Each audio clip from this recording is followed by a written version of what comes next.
কি ব্যাপার হাতে ওটা কি? থ্রি পিস তখন তুমি লেসে দিলে না। থ্রি পিসটা কই যাচ্ছ তুমি?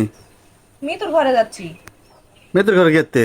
তুমি আমাকে থ্রি পিস লেসে দিলে কিন্তু তো দেখানো হয়নি, তখন দেখা আসি যে তুমি আমাকে গিফট দিছো থ্রি পিস। দরকার নাই, শোনো শোনো শোনো, চলো তুমি থ্রি পিস ঘরে চলো, চলো ঠিক আছে। চলো ঘরে চলো, দরকার নাই, চলো।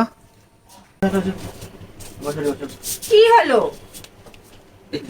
যাইতে দিলে নাকি? থ্রি পিস তুলে যখন দেখাবে মিয়া মেশের মন, এই থ্রি পিস দেখে যদি ওর লিতে মন যায় তখন। ওর যাতে লিতে মনে যায় সেই জন্যই তো আমি দেখা যাচ্ছি। ইস, তোমার মনে হিংসা কেমন না দাদা? শোনো, আমি তো মনে করছি তুমি খুব বুদ্ধিমতী।